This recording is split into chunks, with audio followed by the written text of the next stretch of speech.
क्या है आध्यात्म?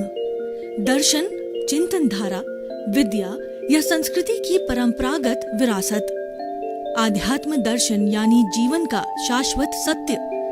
मानव जीवन से जुड़े शाश्वत सत्यों को जानिए और समझिए उपासक डॉक्टर सोहन राज तातेड़ से हमारे खास कार्यक्रम आत्मविज्ञान में। आत्मविज्ञान यानी सही दृष्टि, सही सोच। भाई और बहनों, मातृशक्ति को नमन। स्टूडियो में आपका हार्दिक स्वागत है, अभिनंदन है, सत्कार। आत्मविज्ञान साइंस ऑफ द सोल कार्यक्रम के अंतर्गत हम आपको सही दृष्टि, सही सोच, राइट विजन, राइट थिंकिंग के तहत आपकी जो गलत सोच है, आपका जो गलत चिंतन है और आपका जो अज्ञान है उसको ज्ञान में बदलते हैं। आपको जो है दृष्टि विज्ञान देते हैं। आपकी जो दृष्टि गलत दिशा में जा रही है उसको सही दिशा में डालते हैं। हम सिर्फ करेक्शन देते हैं। हमारे पास न तो कोई जादू है, न टोना है, न कोई मंत्र है, न कोई तंत्र है। हम तो दृष्टि का करेक्शन देते हैं। इसीलिए हमारा आत्मविज्ञान कार्यक्रम है। ये दृष्टि का विज्ञान है। दृष्टि हम दे देते हैं, सृष्टि आपको बनाती है। हम तो आपको सही दिशा में डाल देते हैं। हम तो आपको राजपथ दिखा देते हैं। उस राजपथ पर चलना ये आपका कार्य है। और ये सारा कार्य हम नए नए एपिसोड्स जो कि राजपथ दिखाने वाले हैं, आत्मविज्ञान देने वाले हैं, उसके अनुरूप करते हैं। तो आज हम एक बहुत ही सुंदर उपक्रम धार्मिक लेकर के आपके सामने प्रस्तुत हो रहे हैं। आज का जो हमारा एपिसोड और विषय है महाविदेह और सिमंदर स्वामी। भाई और बहनों, दो शब्द हैं, एक तो महाविदेह, दूसरा सिमंदर स्वामी। वर्तमान में जो भगवान हैं, इसी धरती पर 15 महाविदेह का क्षेत्र है जो कि ऊपर है और वहाँ पे हम नहीं पहुँच सकते। वो हमें कोई ऐसा एक सहयोगी चाहिए, चाहे देवता का रूप चाहिए, चाहे ज्ञानी पुरुष चाहिए, जो कि अपने जो है वो शुद्धता, आत्मशुद्धि के कारण सिमंदर स्वामी के दर्शन करने जाता हो, वो हमको ले जावे तो हम सिमंदर स्वामी के पास जा सकते हैं। लेकिन वो अभी वर्तमान में हमारे भगवान हैं और शरीर रूप में ही हैं। तो इन दोनों की विवेचना करेंगे। तो इनकी विवेचना करने के लिए सबसे पहले मैं जो है वो काल चक्र की व्याख्या करता हूँ कि देखिए, भरत, ऐरावत और महाविदेह 3 क्षेत्र है। तो ये जो हमारा भरत क्षेत्र है वो 2.5 द्वीप का क्षेत्र है। अर्ध पुष्कर और भरत ऐरावत और अर्ध पुष्कर ये 2.5 महाद्वीप का क्षेत्र है। तो इस भरत क्षेत्र के अंदर जो है ये अवसर्पिणी और उत्सर्पिणी काल होते हैं और ये समय से जुड़ा हुआ होता है। और इस पूरे काल को अवसर्पिणी काल 10 करोड़ सागर का, उत्सर्पिणी काल 10 करोड़ सागर का पूरा समय मिला करके एक काल चक्र होता है। और आधे काल चक्र के अंदर 24 तीर्थंकर पैदा होते हैं हमारे इस जो है इस भरत क्षेत्र में, जिसमें हम जी रहे हैं। महाविदेह क्षेत्र अलग है और जिसमें सिमंदर स्वामी वर्तमान में भगवान है, उसकी बात हम आगे करेंगे। पहले हमारे क्षेत्र की बात करते हैं। तो ये जो है अवसर्पिणी काल का अर्थ होता है, आपने सर्पिणी देखी होगी, आपने नागिन को देखा होगा। तो नागिन का मुंह चौड़ा होता है और धीरे धीरे वो नागिन का जो शरीर है पतला होकर के पूंछ एकदम पतली हो जाती है, यानी ह्रास होता है, उसकी थिकनेस का ह्रास होता है। तो अवसर्पिणी काल कहा जाता है। तो इसका मतलब समय का भी ह्रास होता है। और समय का ह्रास होने के साथ साथ के अंदर इस ब्रह्मांड के पृथ्वी, जल, अग्नि, वायु और आकाश, जितने जो पंचभूतात्मक पृथ्वी है, उनके जो है इन पदार्थों के अंदर भी उसकी शुद्धता के अंदर, उसकी प्योरिटी के अंदर और उसको प्रदूषण मुक्तता में धीरे धीरे समय के साथ में परिवर्तन आता है। जो पहला आरा होता है 4 करोड़ सागर का होता है। और ये पूरा आरा जो है 10 करोड़ सागर कैसे होता है, उसके 6 विभाग किए गए, जिसको आरा बोला जाता है। पहला आरा 4 करोड़ सागर का होता है। और इसके अंदर जन्म लेने वाले जो मनुष्य है, जो जीवा योनिया जन्म लेने वाले मनुष्य है, उनकी आयु बहुत लंबी होती है। उनकी जो है आयु करोड़ों वर्ष की होती है वो जीते हैं, और वो जो है वो इतने कम आवश्यकता वाले होते हैं कि कल्प वृक्ष होते हैं। उन कल्प वृक्षों से जो डिमांड करते हैं मुझे भोजन चाहिए, तो कल्प वृक्ष 14 तरह के कल्प वृक्ष है, वो भोजन अपने आप भेजते हैं। और वो जो है वो पेड़ पौधों की छाल वगैरह जो है उनसे शरीर ढकते हैं, उनके पत्तों से, और उसके साथ साथ में कंद मूल खाते हैं। इसीलिए जो है वो सारे जो लोग कहलाते हैं वो बहुत लंबा समय तक जुगलिया कहलाता है। जुगलिया का मतलब जोड़ा, भाई बहन के रूप में एक जोड़ा पैदा होता है और करोड़ों वर्ष तक वो जी करके, और जो अपना 6 महीना शेष रहता है जीवन का, वो 6 महीने के अंदर वही जोड़ा नए जोड़े को भाई बहन के रूप के अंदर जो है वो पहले दोनों जोड़ा भाई बहन के रूप होते हैं, शादी कर लेते हैं, और उनके जो है वो डेथ से 6 महीने पूर्व जो है उनको जन्म लेकर के भरण पोषण करके, और फिर जो है वो देवलोक को चला जाते हैं। जुगलिए क्योंकि आवश्यकताएं बहुत कम होती है, लोभ कम होता है, क्रोध मान माया लोभ उनका बहुत उपशमन होता है, तो इस कारण से उनकी उम्र बहुत बड़ी होती है। पहला हो गया अवसर्पिणी काल का, पहला हो गया हमारा जो 4 करोड़ 100 करोड़ सागर का, और ठीक उसी तरह से जो है 3 करोड़ सागर का दूसरा आरा होता है, और इसी तरह का जन्म होता है। अब धीरे धीरे जो है वो समय जो गिरता जाता है, क्योंकि ह्रास होता है समय का, तो गिरते जाने के कारण आदमी की भूख पहले आरे के अंदर मूंग के बराबर थी, तो दूसरे आरे के अंदर उसके शरीर की आवश्यकता है एक चने के बराबर होती है, और तीसरे आरे में और बढ़ जाती है। धीरे धीरे व्यक्ति की भूख बढ़ती जाती है। तो ये जो है दूसरा आरा 3 करोड़ सागर का, और तीसरा आरा जो है वो 1 करोड़ सागर कम जो है वो तीसरा आरा जो है 2 करोड़ सागर का होता है। तो ये होगा हमारा 4 और 3 7 और 2 9। तो और इस तरीके से चेंज क्या आता है कि पूरी पृथ्वी के जो पांचों जो मूल तत्व है उसके अंदर धीरे धीरे अशुद्धि आती है, प्रदूषण होता है। तो व्यक्ति के दिमाग के अंदर भी थोड़ा थोड़ा प्रदूषण घुसता जाता है, बहुत ज़्यादा नहीं है। लेकिन ये जुगलिया काल जो है वो हमारे जो है तीसरे आरे के एंड तक चलता रहता है। पहला 4 करोड़ सागर, दूसरा 3 7 और तीसरा करोड़ 2 9 है।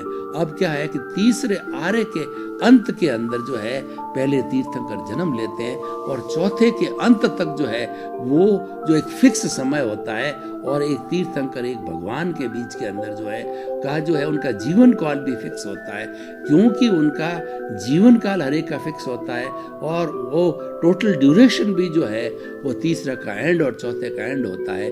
तो 24 तीर्थंकर ही अवसर्पिणी में और 24 तीर्थंकर उत्सर्पिणी में होते हैं। तो तीसरे आर्य के एंड के अंदर जो है भगवान ऋषभ जन्म लेते हैं, और पहले जुगलिया युग समाप्त होता है, और भगवान ऋषभ जब जन्म लेते हैं सब नई प्रथा, आज जितनी हम चाहे हमारी जुडिशरी हो, न्यायपालिका हो, हमारी कार्यपालिका हो, भोजन पकाने का हो, और जितना विज्ञान का काम हो, जितना अग्नि का काम हो, और जितना हमारी पारिवारिक व्यवस्था हो, शादी का हो, दंड व्यवस्था हो, ये सब जो है भगवान ऋषभ के समय थी। भगवान ऋषभ जो है 84 लाख वर्ष तक जो है कुल जिए, जिसमें 83 लाख वर्ष तक उन्होंने राजा के रूप में शासन किया, और शासन करके पिछला 1 लाख वर्ष जो है उन्होंने जो है धर्म नीति के अंदर चलाया, और वो दीक्षित हो गए। और भगवान ऋषभ के 100 पुत्र थे, सबसे बड़े जो है भरत थे, और दूसरे बाहुबली थे, 2 बहनें थी, ब्राह्मी सुंदरी। ये लंबा विषय है, मैं उस विषय में नहीं जाना चाहता।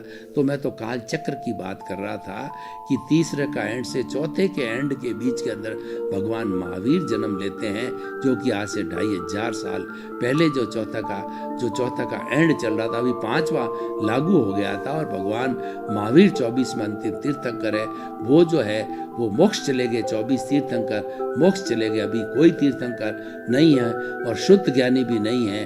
भगवान के द्वारा बोली हुई वाणी जो है उनके जो है वो गणधर थे, उन्होंने गुम्फित किया, और उसमें शुद्ध केवली आए, और सबने गुम्फित करके वो आगम बने।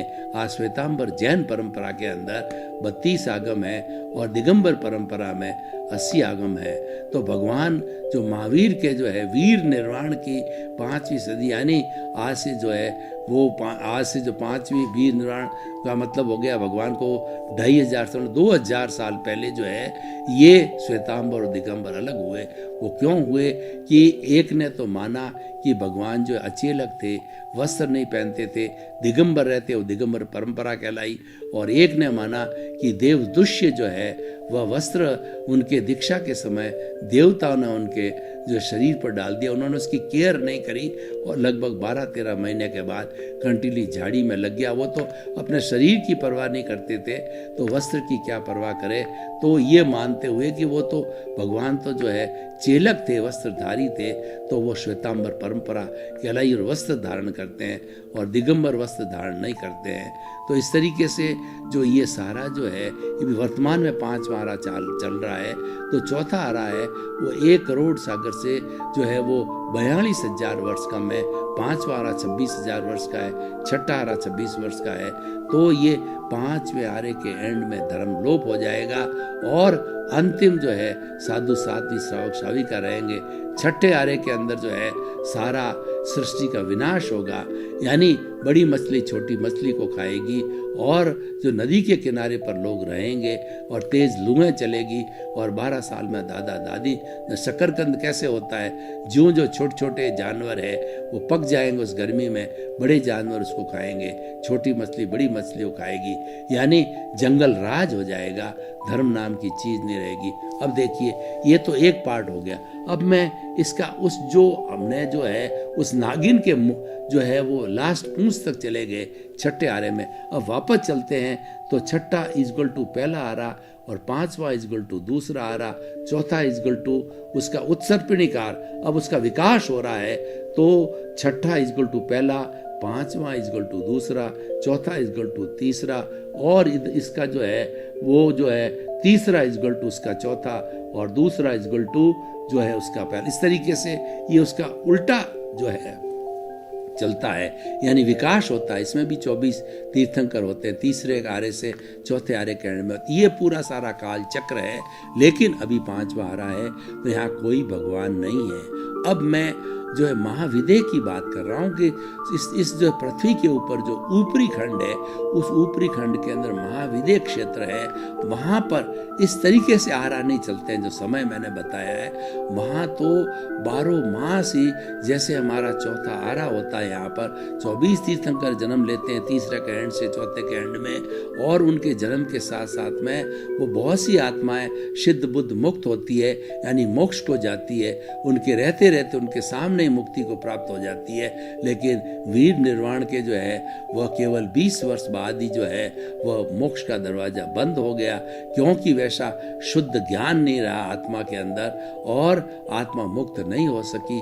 तो लेकिन अभी जो हम महाविदेह क्षेत्र की बात कर रहे हैं, सिमंदर स्वामी भगवान की बात कर रहे हैं, ये सिमंदर स्वामी भगवान आज भी महाविदेह क्षेत्र के अंदर विराजते हैं और 15 महाविदेह क्षेत्रों के अंदर कम से कम 9 तीर्थंकर और अधिक से अधिक 170 तीर्थंकर एनी टाइम विराजते हैं। उनके अलग अलग भगवानों के किंगडम होते हैं, वो कभी एक दूसरे से मिलते नहीं हैं। और बाय दी वे जो है एक तीर्थंकर दूसरे तीर्थंकर से संपर्क हो जावे तो अछेरा कहलाता है, वो अद्भुत चीज कहलाती है, होता नहीं है। तो हमारे वर्तमान के अंदर इस जो है हमारे भरत क्षेत्र को देखने वाले हैं, वो महाविदेह क्षेत्र के अंदर भगवान जो है सिमंदर स्वामी विराज हैं। ये बात मैंने क्यों कही कि आज अब कोई मुक्ति जाना चाहे तो मुक्ति बंद नहीं है। मुक्ति तो हमारे भरत क्षेत्र के अंदर बंद है, लेकिन बड़े बड़े लोग जैसे दादा भगवान जैसे ज्ञानी और बड़े बड़े जो है पद्मावती और जो है वो धर्मेंद्र वगैरह पद्मावती, ये बड़े बड़े जितने भी जो है कहना चाहिए देवता लोग होता है, सिद्धि प्राप्त होती है, वो भगवान के दर्शन करने रोज जाते हैं। तो और भगवान के दर्शन कौन कर सकता है? जिसकी आत्मा शुद्ध हो, जिसका जो कॉजल बॉडी है बहुत कम हो गया है, क्षीण हो गया है, शुद्ध हो गया है, वही दर्शन कर सकता है। और बहुत कुछ कम बचा हुआ है तो वो वहाँ पर जाकर के जन्म लेकर के और 1-2 जन्म में मनुष्य जन्म लेकर के मुक्ति को प्राप्त हो सकता है। जैसा कि मैंने बताया कि यहाँ पे जैसा चौथा आरा चलता है वहाँ पर एवरी टाइम चौथा आरा रहता है, यानी वहाँ पे मनुष्य रूप में जन्म लेकर के और व्यक्ति 1-2-3 भाव करके और शुद्धिकरण करके मुक्ति को प्राप्त हो सकता है, क्योंकि वहाँ भगवान विराजमान होते हैं। जहाँ पर भगवान विराजमान होते हैं वहाँ ऐसा कहा जाता है 125 योजन तक उनके विराजने के स्थान से 125 योजन तक न कोई अतिवृष्टि होती है, न कोई अनावृष्टि होती है, न कोई भूकंप आता है, न कोई दुख होता है, न कोई महामारी फैलती है, न कोई बीमारी फैलती है। सारा जो है वो सुरक्षा उनके अतिशय के कारण होती है, भगवान के प्रभाव के कारण होती है, क्योंकि भगवान तो भगवान ही होते हैं। वो तो सारी दुनिया का कल्याण करने वाले होते हैं। वो ईश्वर का रूप है। जो हम ईश्वर कहते हैं वो शरीर के रूप में ईश्वर होते हैं और वो देशना देते हैं। और उनका जो है प्रवचन सुन करके जो भवी आत्माएं जो कि अपना कल्याण करने वाली होती है, उस रास्ते पर आचरण करके सम्यक दर्शन, सम्यक ज्ञान, सम्यक चारित्र और सम्यक तप को प्राप्त करके वो सिद्ध बुद्ध और मुक्त हो जाती है। तो भाई और बहनों, ये एपिसोड क्यों लिया गया है? इसका कारण है कि हम अभी तक ये कहते आए हैं कि हमारे यहाँ पर मुक्ति बंद है, लेकिन मुक्ति कभी बंद नहीं होती है। वो महाविद्या क्षेत्र के अंदर आज भी होती है। सिमंदर स्वामी के जो है वो भगवान वहाँ विराजमान है। तो आप ऐसी भावना भाव, आप जो है ऐसे पद्मावती है और जो बहुत से बड़े बड़े देवता है, उन देवताओं से प्रार्थना करो कि आप मुझे जो दर्शन, आप में एक उत्कंठा पैदा करो। सबसे पहले अपनी आत्मा का स्वाध्याय करो और धीरे धीरे इस कॉजल बॉडी को, कर्म शरीर को घटाओ। जब आत्मा की शुद्धि होती है तभी पुण्योदय होता है, और तभी पुण्योदय होने पर दादा भगवान समझिए, यह ऐसे जो है धर्मेंद्र पद्मावती जैसे और जो बहुत से जो देवता है जो दर्शन करने जाते हैं, उनके सहायता से हम भी वाजा और भावना बातें रहिए कि हे सिमंदर स्वामी भगवान, आप जो है मुझ पर कृपा करो और मेरा अगला जन्म है आपके चरणों में हो, क्योंकि मैं अधिक भावों तक जिंदा नहीं रहना चाहता। मैं तो सिद्ध बुद्ध और मुक्त बनना चाहता हूँ। और हमारे यहाँ पे तो मतलब भरत क्षेत्र में तो सिद्ध बुद्ध मुक्त होने में बहुत लंबा समय है। अभी तो 5वां आरे के बाद 6ठा होगा, पहला आएगा, दूसरा आएगा, तीसरा का एंड आने पर मुक्ति प्रारंभ होगी। तो मैं इतना समय जो इंतजार नहीं करना चाहता, मैं तो जल्दी सिद्ध बुद्ध और मुक्त बनना चाहता हूँ। आप भावना बातें रहो। 24 आवर्स जब आप भावना भाओगे और अपने लक्ष्य के अंदर आत्मा को रखोगे तो निश्चित रूप से जो हमारे कॉज अच्छे डाले हुए हैं, अच्छे भाव किए जाते हैं, तो अच्छे भाव के अनुरूप ही जो है हमारा अगला जन्म जो है महाविद्या में हो सकता है। और महाविद्या क्षेत्र के अंदर सिमंदर स्वामी भगवान विराजमान है और उनकी अनुकंपा से उनके चरणों में रह करके और हम अपने 1 या 2 भाव करके, 1 या 2 भावतारी हो करके अपने जीवन का कल्याण सिद्ध बुद्ध मुक्त हो सकते हैं। तो भाई और बहनों, अब हम इस सारे एपिसोड को जो है आज ऑडियंस के सामने खुला करते हैं, ओपन टू द ऑडियंस करते हैं।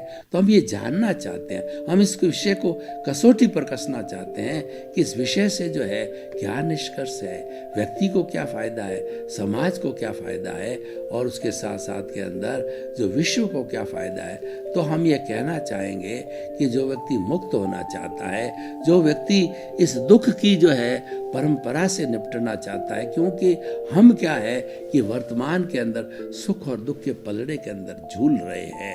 कभी हमको थोड़ा सा फायदा हो गया, 1 लाख का फायदा हो गया तो हम बहुत जो है फूल करके कुप्पा हो जाते हैं, बहुत सुखी हो जाते हैं। और उसके साथ साथ में थोड़ा हमको नुकसान हो गया तो और 2-5 लाख का नुकसान हो गया तो हम बहुत दुखी हो जाते हैं। उदाहरण दिया है, कुछ भी हो सकता है तो हम बहुत ज़्यादा दुखी होकर डिप्रेशन तक में भी चले जाते हैं। यानी हर क्षण हम जीवन भर जो है सुख और दुख के पलड़े के अंदर झूलते रहते हैं। तो उससे जो है हमारा कोई भी भला नहीं होने वाला है। हमारा भला तो अक्षय सुख हमेशा एक स्थिति में रहने से होगा, और वो अक्षय सुख जो हमारी आत्मा की प्रॉपर्टी है, हमारी आत्मा अनंत ज्ञान वाला, अनंत दर्शन वाला, अनंत शक्ति वाला और अनंत सुख का धाम है, उसको जब हम प्राप्त कर देंगे, प्योर आत्मा को हमारा जो स्वरूप अनावृत हो जाएगा, तो हमें सिद्ध बुद्ध और मुक्ति मिल सकती है। और उसके लिए हमें जो है भावना भाते रहना है, हमें महाविद्य क्षेत्र में जन्म लेना है। और ये अभी जो है भावना भाए बिना पॉसिबल नहीं है, क्योंकि वहाँ पर जाने के लिए सिमंदर स्वामी की जो है वो हमें भक्ति चाहिएगी, सिमंदर स्वामी तक हमें पहुंचना पड़ेगा। तो हम ये कहना चाहते हैं भाई और बहनों, आज हमारे प्रकट भगवान हैं, वो सिमंदर स्वामी हैं, महाविद्या क्षेत्र में विराज रहे हैं। तो प्रार्थना करते रहो उस प्रकट पुरुष को, तो धीरे धीरे जो है आपकी आवाज़ उनके तक पहुंचती रहेगी। आपकी आवाज़ के अंदर श्रद्धा होनी चाहिए, समर्पण होना चाहिए और आपकी आत्मा की शुद्धि होनी चाहिए, तभी वो भाव आगे से आगे जाते हैं। वो भाव आगे जाएंगे तो आगे जाने पर, और आपने जैसे जैसे भाव डाले हैं, तो हो सकता है कि अगले जन्म के अंदर आपका जन्म जो है महाविद्या क्षेत्र में हो, और वहाँ पर जो है आप कुछ समय जो है अपने भव करके सिद्ध बुद्ध और मुक्त हो सकते हैं। तो भाई और बहनों, आज का जो ये एपिसोड है बहुत ही उपयोगी एपिसोड है, और ये एपिसोड अपने हाईएस्ट कर्तव्य तक ले जाने वाला है कि आखिर हमें जो है किस तरीके से मुक्त होना है। क्योंकि हमारी भारतीय संस्कृति है, उसके अंदर 4 पुरुषार्थ बताए गए हैं। कर्म जो है वो हमारा 4 पुरुषार्थ कौन कौन से हैं? अर्थ है, काम है, धर्म है और मोक्ष है। अर्थ और काम हमारा व्यवहार जगत है, अर्थ से हमारा सारा व्यवहार जगत चलता है। जो कुछ भी हम भुगतान पीछे से लेकर के आए हैं कॉजल बॉडी के रूप में, उन सब का भुगतान जो है अर्थ के माध्यम से होता है। और काम है इस शरीर की, इस जो हमारा ये औदारिक शरीर है उसकी आवश्यकता है। बच्चा जब बड़ा होता है, युवा होता है, तो उसके अंदर काम की प्रवृत्ति पैदा होती है। तो ये काम का जो कंसेप्ट है, ये हमें सब लोग पारंगत होते हैं, इसमें बताने की आवश्यकता नहीं, लेकिन हम बताना चाहते हैं काम और अर्थ जो है व्यवहार जगत से जुड़े होते हैं। तो उस काम और अर्थ को जो है वो हमें आगे बढ़ने के लिए जो ब्रिज है वो धर्म है, और धर्म जो है वो हमें जो आत्म तत्व की ओर ले जाता है, शुद्धता की ओर ले जाता है। तो उसका सहारा लेकर के, और हम जो अंतिम तत्व हमारे भीतर जो शुद्ध तत्व आत्मा है उसकी हम पहचान करते करते, और उसका जितना भी हमारा कॉजल बॉडी है उसको धो करके, और उससे मुक्त होने से जो है हम सिद्ध बुद्ध और मुक्त बन सकते हैं। तो भाई और बहनों, अंतिम लक्ष्य तक जाने के लिए ये एक बहुत ही बड़ा सुंदर एपिसोड है, और वो सीधा हमें वर्तमान भगवान से भी जोड़ता है कि अभी ऐसी इति नहीं है कि कोई भगवान नहीं, यहाँ नहीं है,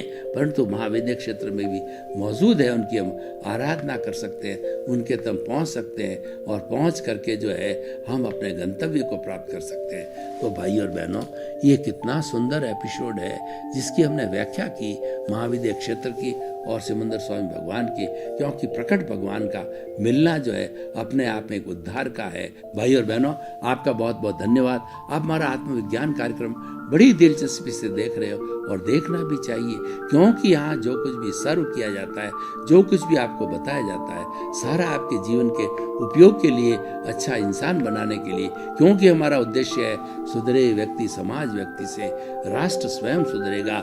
हम इस विश्व की सबसे छोटी इकाई मनुष्य को सुधारना चाहते हैं। अगर इंसान में इंसानियत आ जाएगी तो ये मल्टीप्लाई होगी, और एक समय आएगा कि पूरा विश्व जो है वो इंसानियत से सरोबार हो जाएगा।